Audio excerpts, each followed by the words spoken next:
Sorry, एलओवी का basically मकसद ये होता है कि फॉर एग्जांपल बहुत सारी आपकी चीज़ें ऐसी होती हैं जो कि बार बार रिपीट होनी होती हैं या वो मतलब कि फ़िक्स होनी होती हैं।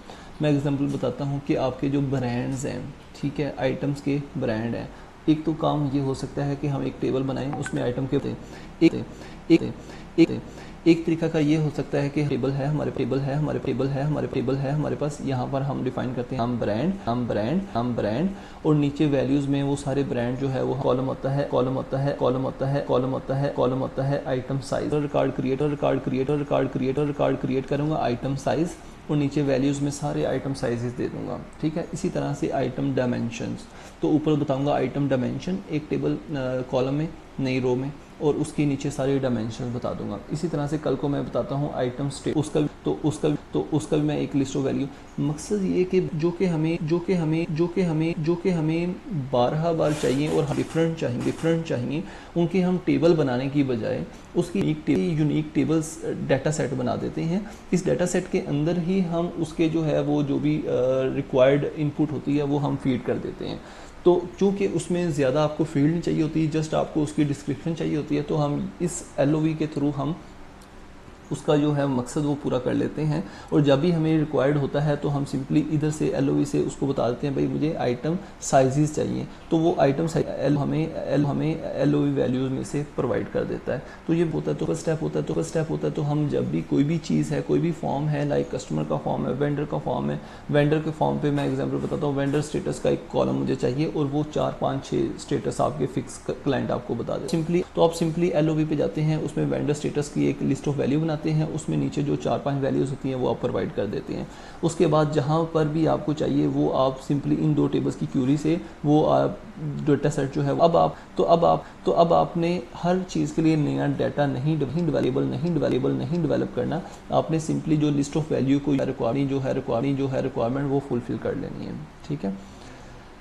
हमारे पास आता है टैक्स बेसिकली यूज़ किया जाता है सेल परचेज़ के अंदर। जब हमारे पास मोस्टली सेल्स टैक्स है तो सेल टैक्स में हमारे पास टाइप्स बताई जाती हैं, जीएसटी है या हमारे पास है विद होल्डिंग टैक्स है या फिर वट एवर कुछ और टैक्स है, ठीक है, एडिशनल टैक्स है। तो उन टैक्स टाइप वाइज हमारे टैक्स के अकाउंट चेंज होते हैं, तो वो जो चेंजेस है वो डिफाइन कर देते हैं, जीएसटी है या विद होल्डिंग है।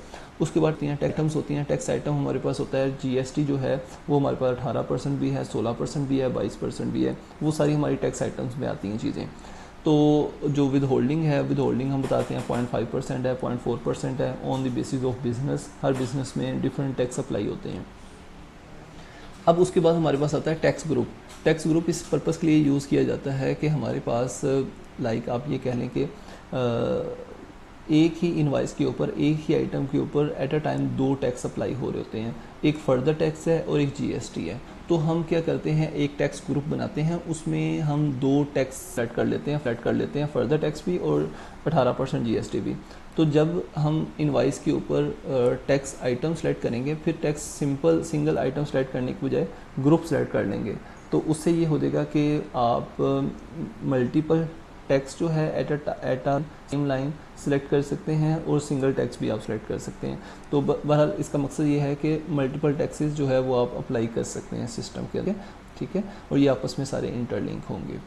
इसके बाद हमारे पास होता है अकाउंटिंग प्रेफरेंसेस। जब भी हम कोई भी नई कंपनी बनाते हैं तो उसमें हमें उसके चार्ट ऑफ अकाउंट जो हैं वो कंपनी लेवल पे सेटअप करने होते हैं वन टाइम, कि by default account chart of account के कौन कौन से अकाउंट हिट होंगे। फॉर एग्जांपल मैं बात करता हूं कि आपने इन्वेंट्री आइटम जब भी आप सेल करते हैं तो उसका सेल का अकाउंट हिट होना होता है। तो बजाय इसके कि हम हर आइटम पे अकाउंट्स बताएं कि इस आइटम के कौन सा अकाउंट हिट होगा, उसके लिए हम क्या करते हैं, अकाउंट वन टाइम बता देते हैं कि हमारे पास जब भी कोई आइटम सेल होगी तो ये कोड हिट किया जाएगा।